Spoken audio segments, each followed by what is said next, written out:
Анна всегда считала свою семью необычной, но счастливой. Маме было 48, ей 25.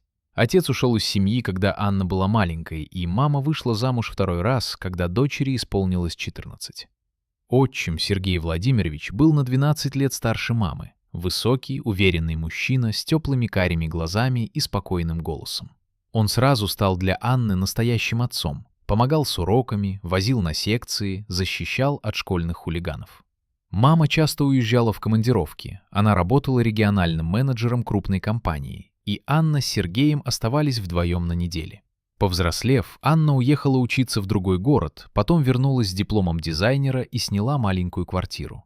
Но связи с отчимом не потеряла. Они часто созванивались, он помогал с ремонтом, привозил продукты, когда она болела.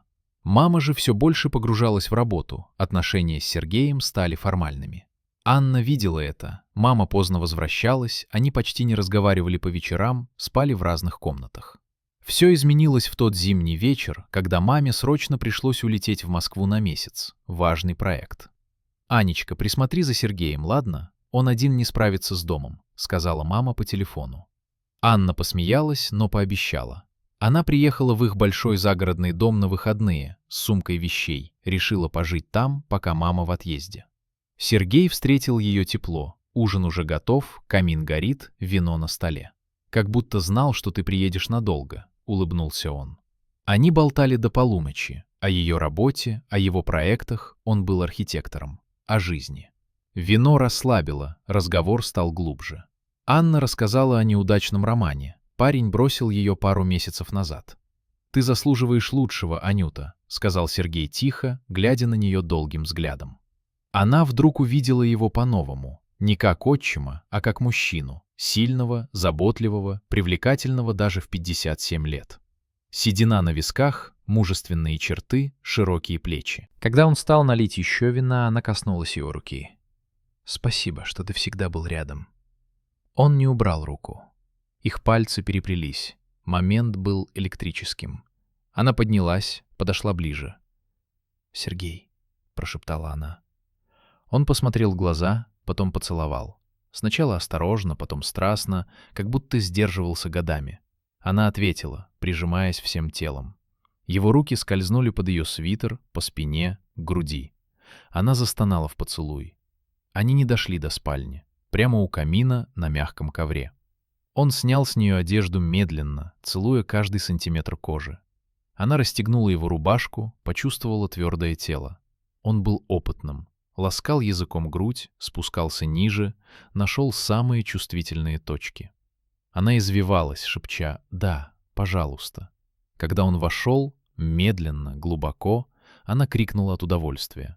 Движения были мощными, ритмичными. Она кончила дважды, прежде чем он, внутри, с хриплым стоном. Потом лежали у камина, обнявшись. «Это неправильно», — прошептал он. Но она поцеловала его. «Это правильно.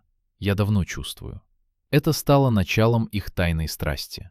Мама была в Москве еще 3 недели. Анна переехала в дом временно. Днем они были как раньше. Ужин, разговоры, помощь по дому. Ночью — любовники. Сергей открылся по-новому. Страстный, нежный, изобретательный. Она любила, когда он брал ее жестко, любила сверху, любила оральные ласки. Они занимались сексом везде. В спальне мамы, это добавляло запретности, в душе, на кухонном столе, однажды в машине в гараже. Анна расцвела, глаза горели, кожа сияла. Вина приходила, но желание было сильнее. Сергей говорил: «Ты моя женщина теперь, я не могу без тебя». Мама вернулась. Все стало сложнее. Анна вернулась в свою квартиру, но они находили поводы — помочь с ремонтом, проведать, встречи по работе. Встречались в отелях, в ее квартире, иногда рисковали в доме, когда мама спала или уезжала. Страсть росла. Полгода тайны, сообщения, звонки, украденные ночи. Сергей стал холоден с мамой, она замечала, но винила работу. Кульминация случилась летом. Мама уехала на конференцию на неделю. Анна приехала официально присмотреть за домом. Они провели неделю как супруги. Завтраки в постели, секс утром, днем, ночью. Она надевала сексуальное белье, играла в ролевые игры. Он дарил ей оргазмы один за другим. Но мама решила сделать сюрприз. Вернулась на 2 дня раньше. Открыла дверь тихо, услышала стоны из спальни. Зашла и увидела. Дочь, голая, на коленях перед Сергеем, берет его в рот. Потом он ставит ее раком, входит глубоко, она кричит «Папа, сильнее!». Мама закричала.